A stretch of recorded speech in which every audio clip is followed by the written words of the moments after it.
Hey everybody, welcome back. This is our first of our series of 3 upper extremity lessons. So we'll start with the shoulder. Next week we'll have elbow and then wrist and hand. Then we'll wrap up with spine and that will conclude the course. So lower extremity is done. It's in the rear view.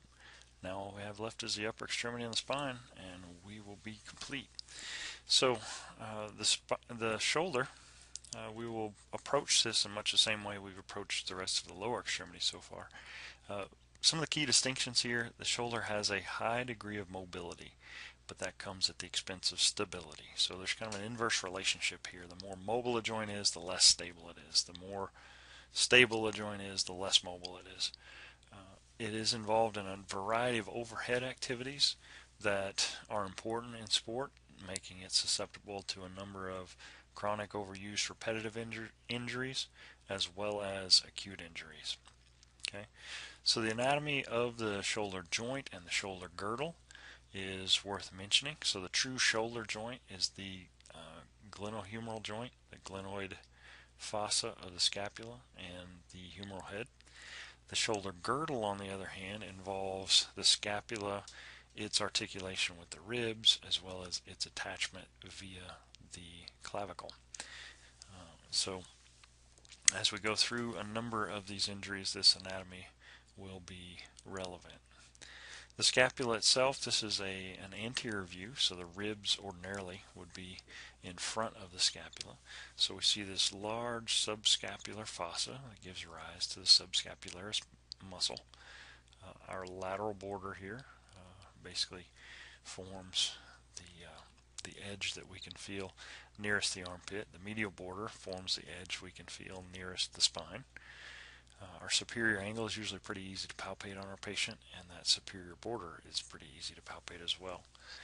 The coracoid process, we can feel that through the front in that kind of soft indentation you feel. It's pretty tender.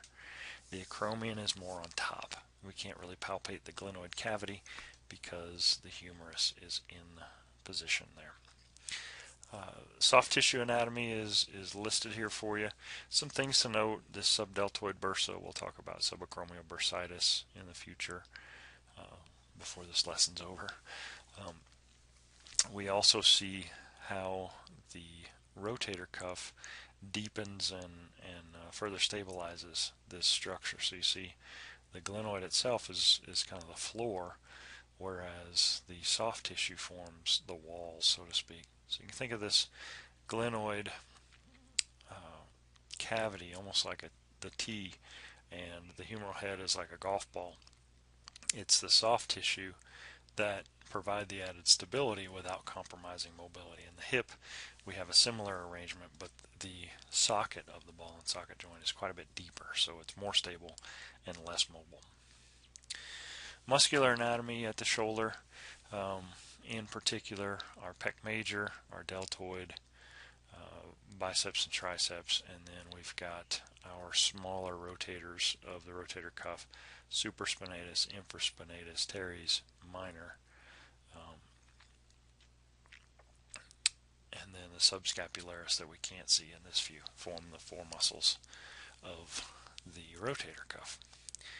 Okay, with the ribs removed, I'm sorry, this is a posterior view, with the deltoid removed and with the traps out of the way, we can see this rotator cuff musculature as well. We also see the rhomboid major and minor, which are powerful retractors, as well as levator scapula.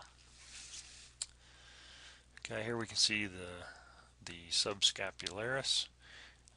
It kind of covers that entire anterior surface. It's the internal rotator of the rotator cuff. Alright, so as we said, we've got a lot of mobility with limited stability. So we've got a convex humeral head that articulates with a concave glenoid fossa. And the rotator cuff, the long head of the biceps, and the joint capsule itself all serve to add some stability. Now, the cuff and the bicep are dynamic. If we contract, there's more stability.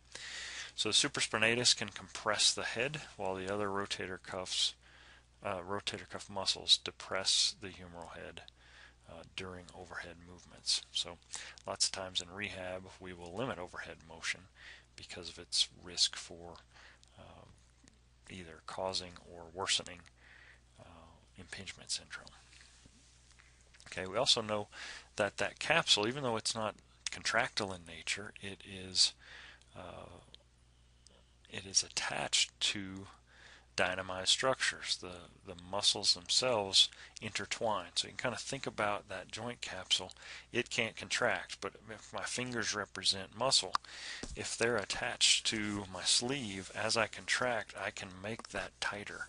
So the joint capsule itself can interact with the musculature so that it can actually be tightened depending on whether or not we're activating those muscles. Now, to prevent shoulder injuries, proper conditioning is key. Lots of the things we deal with, especially our overuse conditions, are mediated by improper mechanics. So we develop poor form and we continue to practice and we further ingrain that poor form. So we want to develop the body in specific regions relative to the activities that we're doing. Strengthen the athlete through the full range of motion as opposed to just limited range.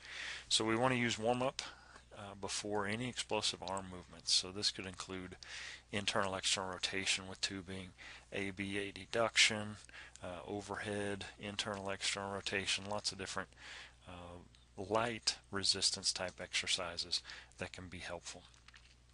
So we want to generate some activation in the rotator cuff. Shouldn't be super heavy.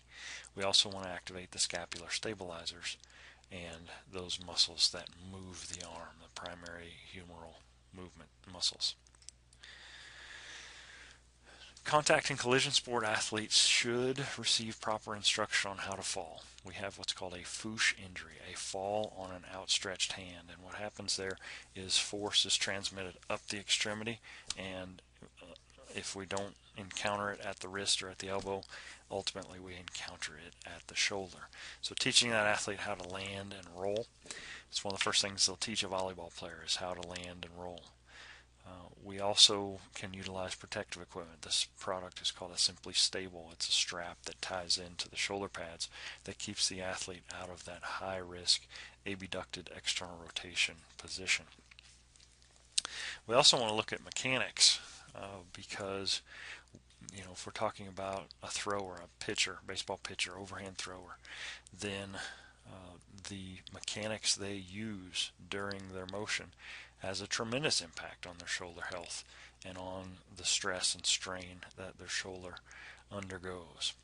So for assessing the shoulder, we are going to use our typical HOPS procedure again. History, what's causing the pain, what's our primary mechanism of injury here, have they had this problem before, give me your pain descriptors, sharp or dull, localized or diffuse, aggravated by movement, relieved by rest. Do they notice any weakness or fatigue, and anything in particular that provides relief for them? With our observations, lots of times this is going to be benefited with the athlete taking their shirt off.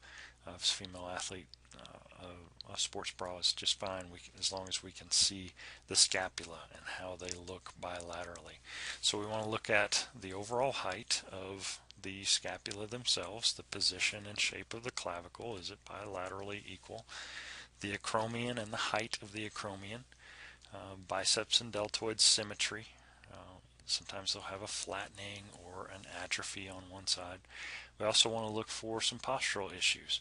Do they have a kyphosis, where they've got kind of this rounded forward head posture, shoulders anterior, or do they have good posture? Lumbar spine can also play a role here. So lordotic curve would indicate that they've got maybe some tightness anteriorly. I also want to look at just the overall position of their head and arms. Where is their head relative to their shoulder? So lots of times we'll look at them inside. If their head is well forward of their shoulder, then that's a poor posture. If it's relatively straight over, the ear is over the shoulder, then that's better. We also look at things like scapular elevation and symmetry, scapular winging, scapular protraction, where the shoulders are kind of rounded forward. Scapular retraction is when those medial borders are nearer to the spine. We look at overall muscle symmetry, and then lastly a thing called scapulohumeral rhythm, and this is where the scapula has to upwardly rotate. As we abduct our arms up over our shoulders, those scapulae have to rotate to accommodate that. If you look at the anatomy of the shoulder, you can see that there's kind of a bony roof here formed by the acromion. We can only get up to about 90 degrees before the humerus begins to kind of bang against or approximate against that roof. So in order to get much above 90, that entire bone needs to rotate upwardly. So what scapulohumeral rhythm refers to is how smooth and coordinated is that motion. What we oftentimes see is upward rotation's the same, and then we'll have one kind of stick and clunk, and that tells us they've got poor eccentric control.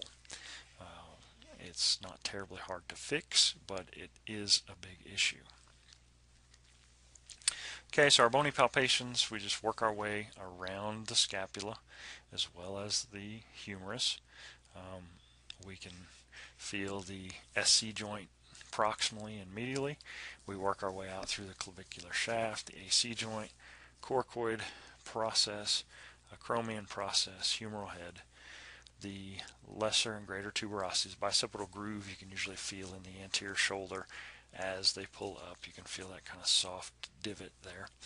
Making our way more posteriorly, we palpate all around the scapula. So the spine, the vertebral or medial border, the lateral border, superior angle, and inferior angle. Now our special tests, there are a million at the shoulder, so I did my best to really kind of pare this down into just the essentials. We can have them move through active and passive range of motion. Flexion being reaching up into this overhead position, extension being the opposite, abduction away, adduction toward. Internal and external rotation, we can do that at various degrees of AB and adduction. So internal rotation at our anatomical position, we usually bend the elbows to 90, and internal rotation would be toward the belly. External rotation would be away. Same would hold true at 90. Muscle testing, we just do manual muscle testing of the muscles of the shoulder, just isolating them and testing them. We can do our SC joint instability test. We're just going to place pressure to the SC joint, trying to see if we can manipulate or move that at all. And this is a pain provocation test. Even if they have instability, there's probably not enough here for us to actually appreciate. They're probably going to complain of pain well before we would be able to really tell that they've got motion there. Our test for AC joint instability, kind of the same thing. Instead of palpating at the SC, we go out to the AC joint and see if we can manipulate them. Test for glenohumeral joint instability. Our first is glenohumeral translation. So the clinician basically stabilizes at the shoulder, grasps the arm, and we're looking to see, can we move that shoulder front to back, anterior to posterior. We can also do what's called an anterior and posterior drawer test, where we attempt to see if we can move that humerus out of its position. Okay. We can do what's called a sulcus sign. We stabilize proximally, we pull distally, and we're looking to see if there is a divot that would indicate that the humerus is unstable and it's moving so much inferiorly that the skin kind of sucks into that void.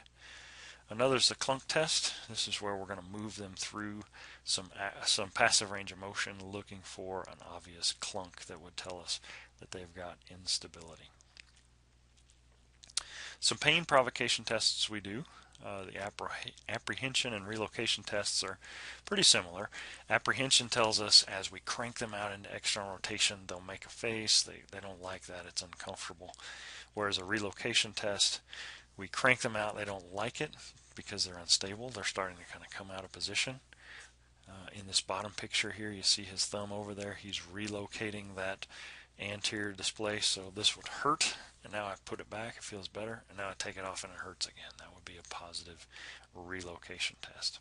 A couple of pain provocation tests we use for Impingement, first of all, is the NIRS test. You see it's in red, so the red box shows me a NIR. They just basically abduct all the way over, and we're looking for pain there. A Hawkins-Kennedy test is kind of a modification of this. So we pull them up into flexion, flex the elbow, and then end range internal rotation, looking to see if they've got pain with this test. What we're doing here is cranking that shoulder joint so that the humerus is impinging maximally on the undersurface of the acromion. And in particular, this Hawkins-Kennedy test is usually going to cause them pain. They're going to wince in pain because they don't like to be in that position. Now, some strength tests that we can do. The first is an empty can test. So we have them out in what's called a scaption plane. So it's not straight flexion, it's not straight abduction, it's right in the middle. We have them internally rotate, and the clinician applies force. So we're looking for whether or not they can maintain resistance against that. And we're looking for pain on one side or the other, or obvious signs of weakness. Another test we can do is a wall push-up test, and we look at their scapula.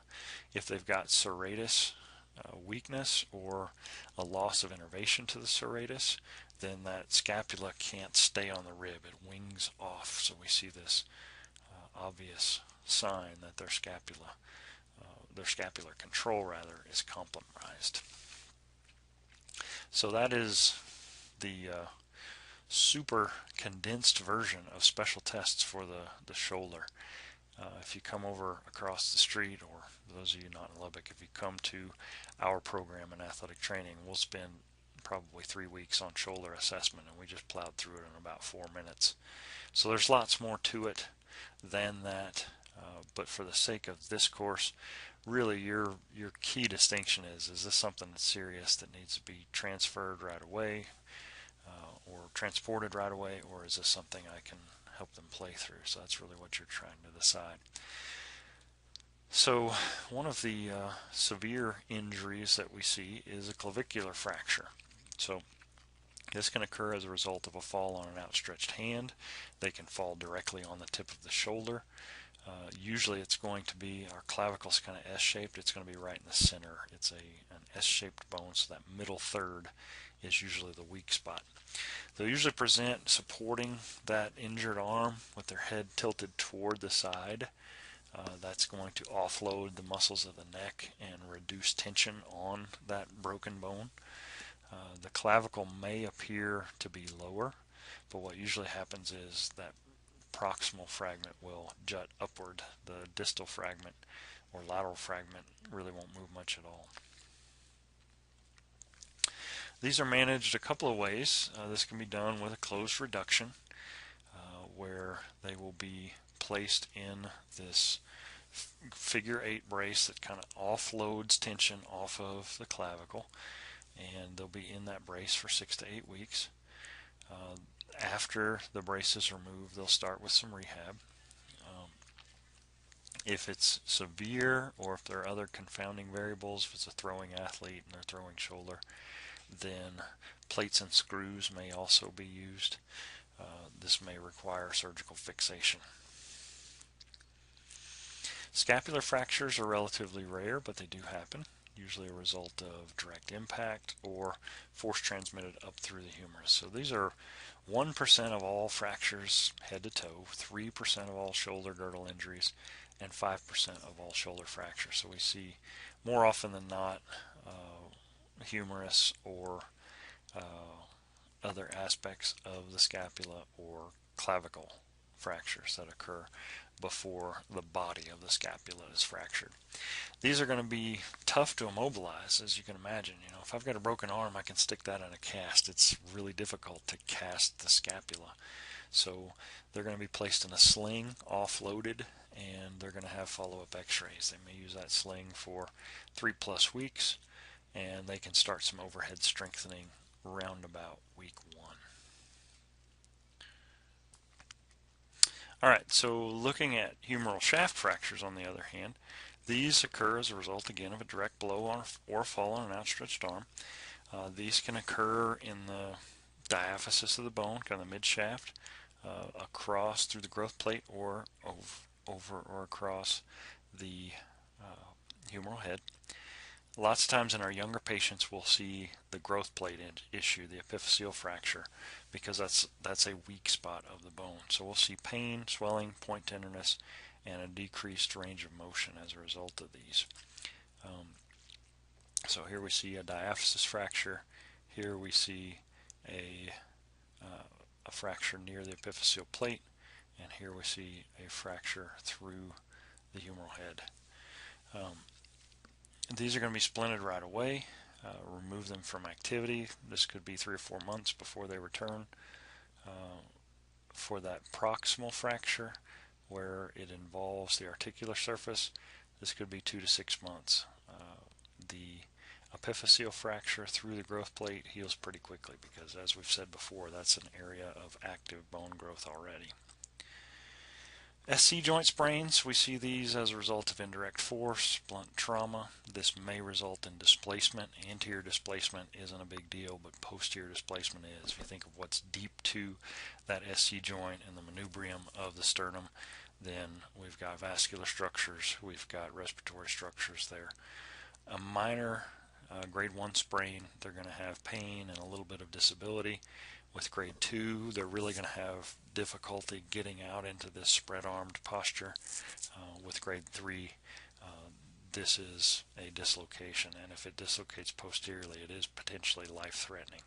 So this is again on police, a reduction if necessary. They're going to be immobilized for 3 to 5 weeks using that figure 8 splint, and then graded reconditioning after that. AC joint sprain, on the other hand, are instead of medially on the sternum, we get this out on the acromion. These are, it says grades 1 through 3. These are actually types 1 through 6. We do grade them, but there are types of injuries. So that's not entirely accurate. These can be classified as a type 1 through 6, depending on the structures that are involved.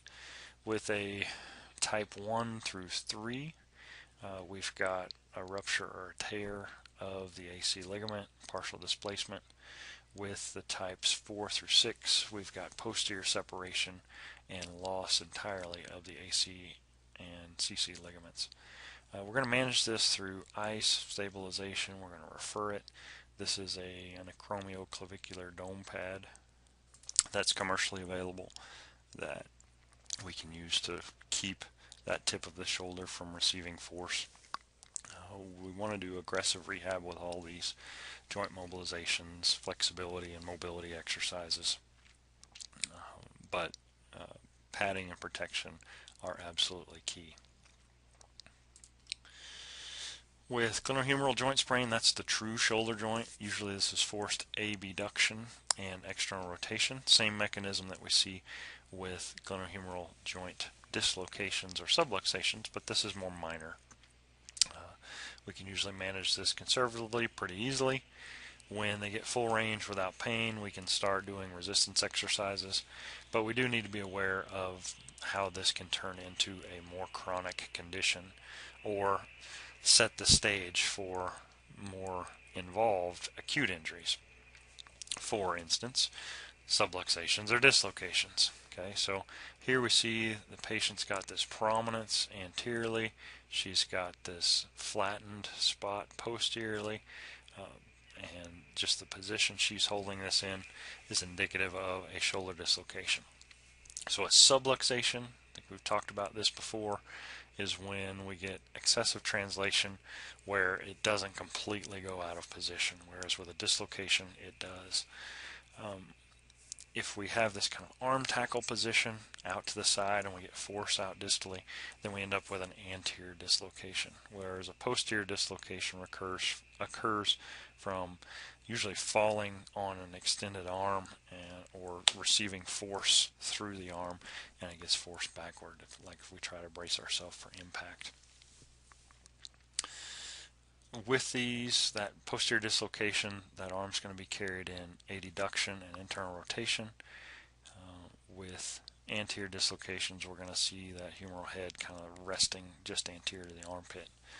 They're going to be immobilized after they're reduced, immobilized up to 3 weeks. They're going to do isometric muscular contractions while they're in the sling, and we're going to progress them to resistance exercises as their pain allows. They can go back to activity once they've regained a fifth of their body weight when they're tested for internal and external rotation. They may also need to be braced for this.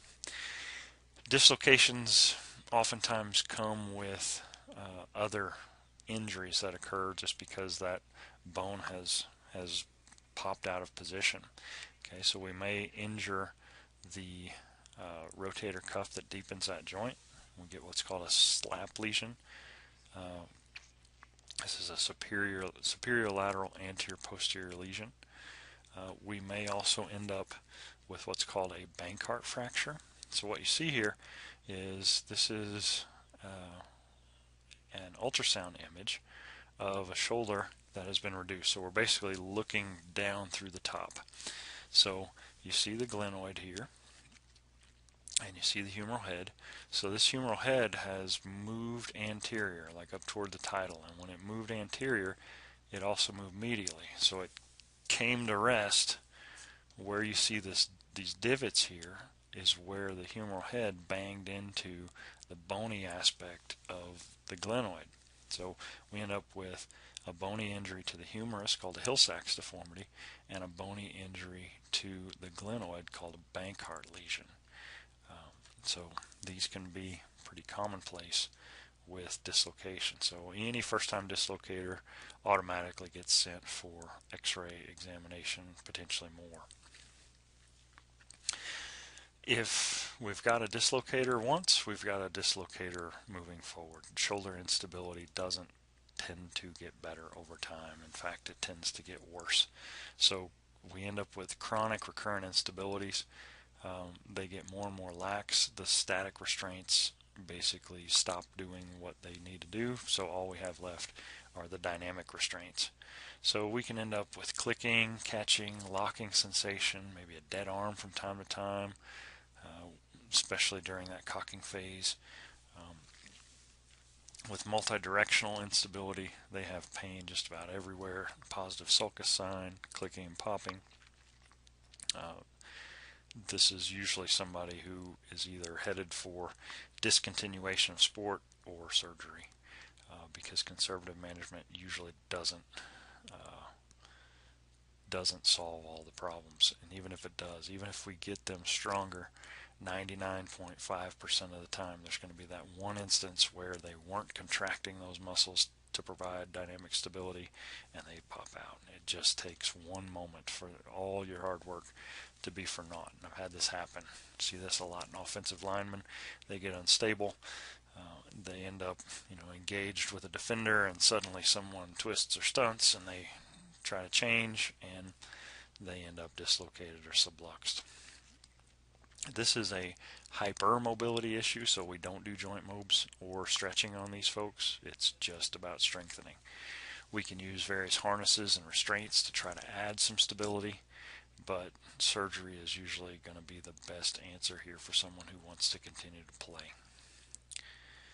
Impingement syndrome, we've basically got three structures involved here. We've got the subacromial bursa, the supraspinatus tendon, and the long head of the bicep, and they're all dwelling in this confined space. And the problem with shoulder impingement is the head of the humerus begins to compress one or more of those structures into the undersurface of the acromion. We see this a lot in our overhead throwing athletes. We see this in gymnasts. We see this in divers. Anyone who is bearing load, especially overhead, is at risk for shoulder impingement. So they will usually first complain of pain from the bursa. The bursa is referred to as the alarm bell of the shoulder, and that's the reason why.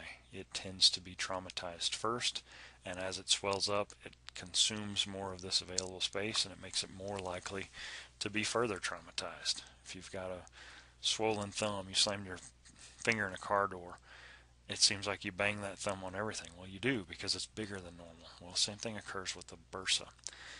They will have positive NIRS and positive Hawkins-Kennedy impingement tests. They won't like to get into those positions. NIR described a standard progression through which impingement goes.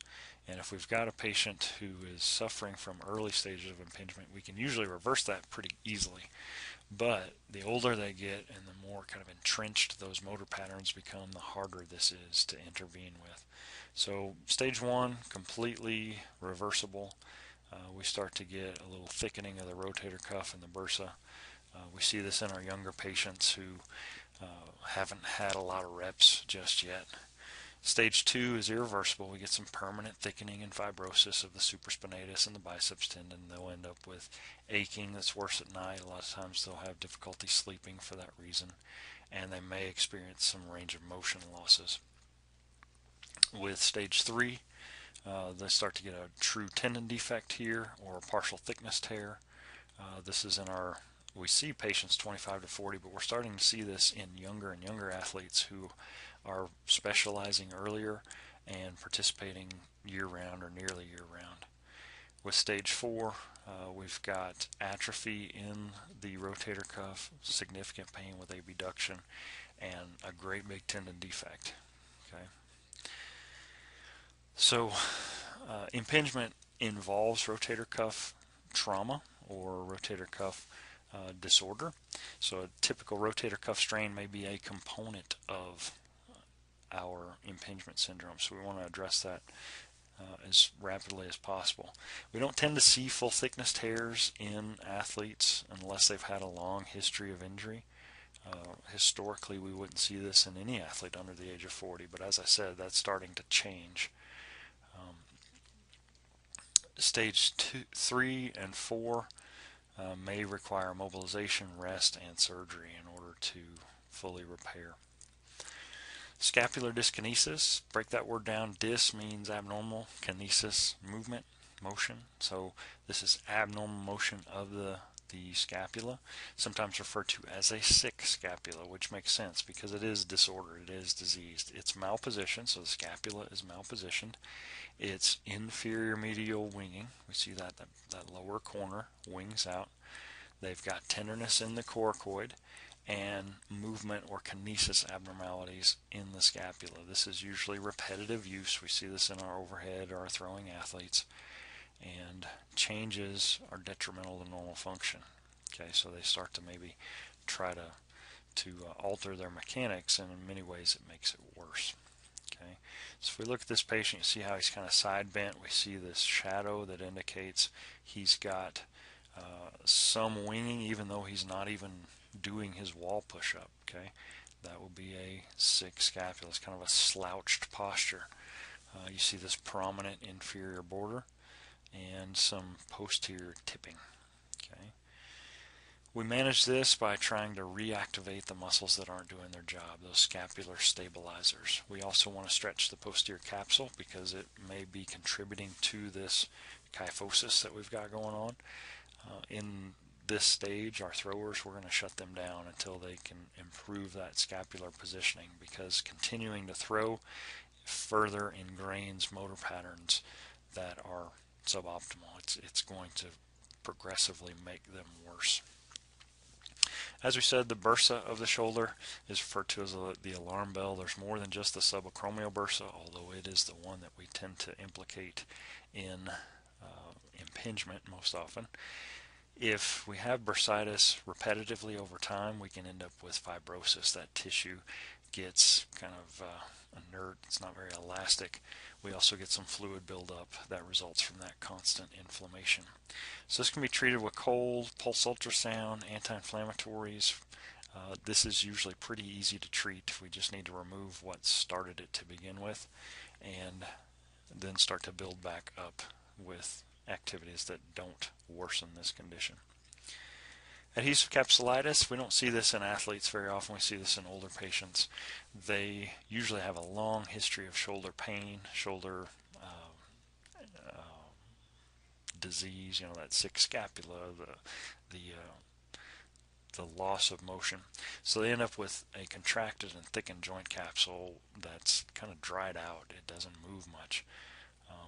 So they've got inelastic rotator cuff muscles as well, so it's called frozen shoulder because they don't have much range at all. They'll have pain in all directions, whether it's passively or actively. The younger this is, or the shorter amount of time the patient's had this condition, the easier it is to treat. The longer they've had this, the more permanent it becomes. So we can use modalities for improving pain, but the joint mobilizations and the stretching are going to be the absolute keys here. Thoracic outlet, we'll see this in patients that have muscular tightness. The pec minor provides kind of a roof to the thoracic outlet. We then have the subclavian artery and vein, as well as the brachial plexus, that kind of navigate their way under the pec minor, but over the second rib and first rib. With thoracic outlet compression, those structures, those neurovascular structures, get compressed. Okay, so if they've got an elevated first or second rib, if they've got tight pec minor, kyphotic posture, all those things can serve to essentially, you think about it like a garden hose. If the artery and vein are kinked, if the nerve supply is otherwise occluded, then we're going to have numbness and tingling out into our hands. We're going to lose motor function because we're not getting nerve impulses where they need to go. So we can manage this conservatively by trying to improve their posture, just pulling them back, opening their chest, and mobilizing their first and second rib may be beneficial. Apart from that, if they really have trouble with this, more aggressive approach surgically would be to resect either the first or the second rib. There are a lot of things that could be done for more advanced cases. Okay, biceps brachii rupture. You see this bicep is kind of balled up distally. That would indicate we've got a rupture. So a powerful contraction causes that muscle to tear. They will hear a snap or a pop, immediate pain, and then a bulge because that muscle was on tension. When it snaps, it balls up, usually distally. They've got definite weakness with elbow flexion and also some weakness with supination. If it is truly a rupture, then this is a surgery. An older patient can get away without having surgery, but for an athlete, it's most assuredly going to be one. Okay, bicipital tenosynovitis. This isn't an inflammation of the tendon, it's an inflammation of the tendon sheath. Okay, so they'll have tenderness over this bicipital groove, swelling, pain, lots of pain with overhead activities. Police for this one, gradual strengthening and stretching, and usually these will respond pretty favorably. And our last one, peripheral nerve injuries. Nerves don't like to be stretched, okay, so whether it's a thoracic outlet where we've got compression or some sort of postural issue with the brachial plexus, could be from trauma or a stretch type injury, they end up with temporary or transient muscle weakness that usually gets better pretty quickly. If this continues for a period of time, then they're going to end up with muscular atrophy as a result of this loss of innervation. All right, well, that wraps up shoulder. All we have left is elbow, wrist, and spine, and we are done. So hang in there. Make sure you're doing what you need to do. Keep checking the course website, and I will see you next week. Thanks a lot. Dr. Brooks signing off.